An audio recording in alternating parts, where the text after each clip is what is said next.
আমার সামনে এখন জাতির পিতা হযরত ইব্রাহিম আলাইহিস সালাম এক্সপ্রেসওয়ে। আমার যতদূর মনে পড়ে 24শে জুলাইয়ের পর এই সুন্দর নামটা দেওয়া হয়েছে। এর আগে তো ছিল বঙ্গবন্ধুর নামে।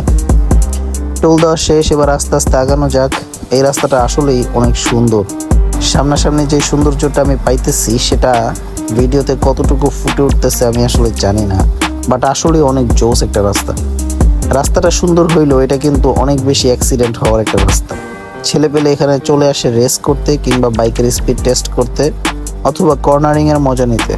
ওভার স্পিডিংয়ের জন্য এই রাস্তাটা সেরা রে, যার ফলে ঘটে ভয়ঙ্কর দুর্ঘটনা ও মারাত্মক অ্যাক্সিডেন্ট। পুলিশ ভাইয়েরাও মাঝে মাঝে উৎপেতে দাঁড়ায় থাকে হাতে একটা স্পিড মিটার গান নিয়ে, এই আশায় যে কখন একটা ওভার স্পিড করা বাইক পাবে আর তাকে 2500-3000 ভরে দিবে, মানে মামলা দিয়ে দিবে আর কি। আসলে রাস্তাটা এমন যে 80-90 টেনে যাওয়াটা একদমই নর্মাল। সো একটা ইয়াং ছেলে 100 আপে না চালাইলে এই রাস্তায় সে কি শান্তি পাবে?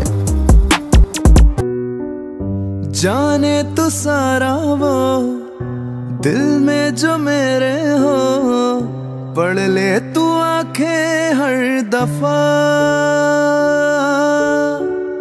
नखरे से नाजी भी होते हैं राजी भी, तुझसे ही होती है खफा।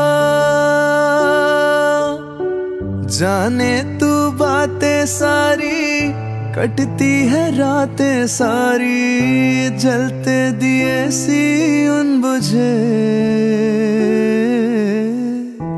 যাচ্ছি পদ্মা সেতুতে, প্রায় কাছাকাছি চলেই আসছি। আসরের নামাজের সময় শেষ হয়ে যাচ্ছে, তাই সামনে কোথাও একটু সাইড করতে হবে।